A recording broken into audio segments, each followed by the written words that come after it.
Another month down, another month to talk about because this is the September 2025 video games pickup video. So let's get into it. Now, the month of September saw me get some interesting games. All of them retro. I really didn't pick up anything new this month, and I say I really didn't. I did not at all. But I thought these were going to be interesting to talk about because going towards the end of the year, we got the usual Black Friday video coming up. I do have some interesting pickups on the way, but I was either going to combine next month's video with this month's video. However, I think it's worth talking about some of these games. So I want to just mention that I was feeling very, very nostalgic this month, and I picked up quite a few 32-bit to PS3 era games. And first and foremost, I just want to get this out of the way because this is a little bit of an accessory that I picked up because I needed an extra one, and I bought another Dreamcast VMU.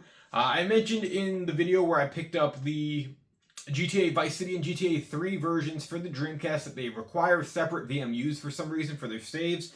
So I felt like getting this just to have it ready to go when I decide to play those. Now, we talk about the Dreamcast.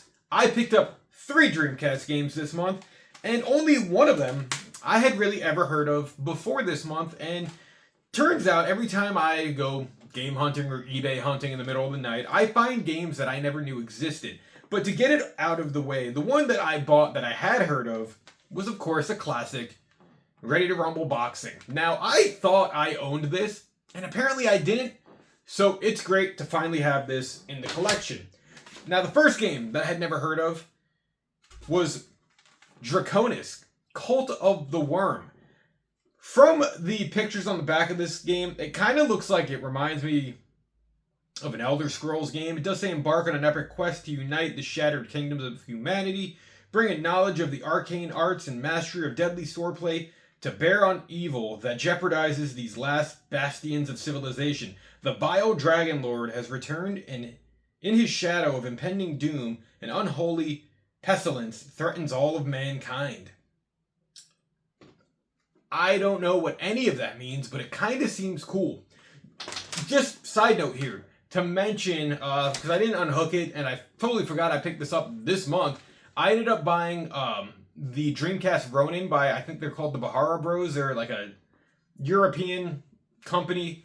And the Ronin is actually cool because it's like a 1080p upscaler for the Dreamcast. It's different than the Pound Cable because it supports 99.9% of the games, even if they don't output in progressive mode. Whereas like a Pound Cable or a lot of these other upscalers you see, they only upscale up to 480p, as was the Dreamcast VGA output.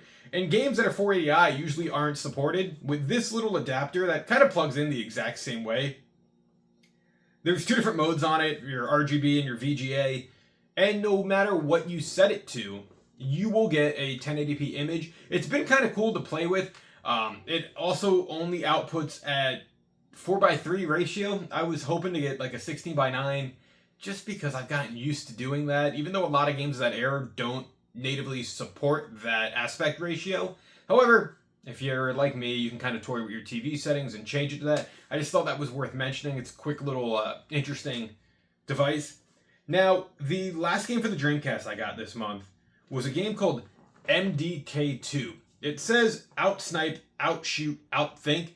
I never heard of this game.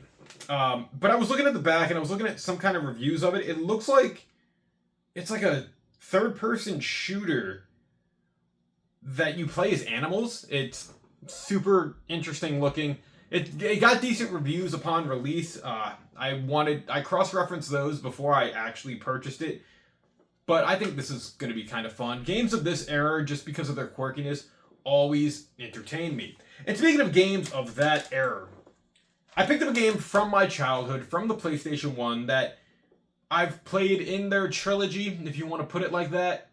But I only owned physically the second one. And this was a game I used to rent from Blockbuster all the time that I felt was relatively important to have in my collection because, well, I rented this all the time. It's a memory. This should have been in the collection earlier. For the PlayStation 1, I picked up Crash Bandicoot 3 Warped.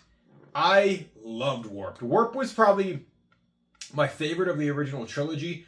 However, I do personally like the level rooms in 2 a little bit more. They were a little more intriguing. Where Warped, I think the gameplay was just solid. I used to replay this game so much when I was a kid. I probably rented this like 15 times. And in the Insane Trilogy, I looked forward to playing 2 and Warped. Not so much Crash Bandicoot 1, because that game was difficult. But to play this again on my PlayStation 1 that, as you know, I've recently repaired and got back up and running, this is going to be fun for me. It's going to be nostalgic for me. I can't wait. Now, another game I'm very interested in playing, I picked up for the Wii. Now, I thought I was done collecting for the Wii after I beat the last story, but apparently not. I picked up Sonic and the Black Knight. This was a game I've always wanted to play, even though I've heard it's kind of mediocre, just for the sheer fact that I played Sonic and the Secret Ring, Sonic and the Secret Rings, which was one of my original Wii games, and I liked it, even though a lot of people didn't. I know Black Knight is a little bit weirder, but I remember that it kind of goes under the same concept to my knowledge. I got this for relatively cheap, probably like sub 15 bucks. So to finally play this, I think it would be kind of cool. Now, speaking of Sonic the Hedgehog, I picked up a game that for the longest time I didn't really even know existed. And it's a Sonic RPG for the DS. I thought I was done collecting for the DS as well, but I felt like I needed to play this at least once in my life, and that is Sonic Chronicles: The Dark Brotherhood. This is a Sonic RPG that's actually developed by BioWare. I've heard this game was actually pretty fun, and I don't know, it just seems quirky enough that I need to play this at least once. Hell, I was a fan of Sonic Shuffle, which no one was really a fan of because it was not that great of a Mario Party clone, and just overall, it just was different for Sonic. And I don't know, Sonic Chronicles: The Dark Brotherhood. It'll be worth picking up my my 3DS again, putting it in, and playing it. Now, one game I really am looking forward to playing again, and it's probably the last game I'm getting for the Sega Genesis. Again, I'm going back on my word here because I thought I was done collecting for the Genesis, but I realized there was one game that I needed. That was probably the first ever Genesis game, aside from Sonic the Hedgehog, that I played that I didn't own. And it was a game that I felt like to close out that collecting chapter, I needed. It's legendary. It's a thriller. And well, it's Michael Jackson's Moonwalker. Now, when I first played this game, it was probably 2004 or 2005. And to find out that Michael Jackson had a video game in the late 80s, early 90s, 1990, was strange. And again, it was a game about saving children from kidnappers, and at that point in time, too, in pop culture, that was just a really strange concept also when I was playing it. But this game was difficult. This game was charming because you had all, like, 16-bit render tunes of Michael Jackson songs, and, well, I thought it was finally time to add this to the collection. It came complete with the manual and the game. And, well, I guess it's finally home in my collection.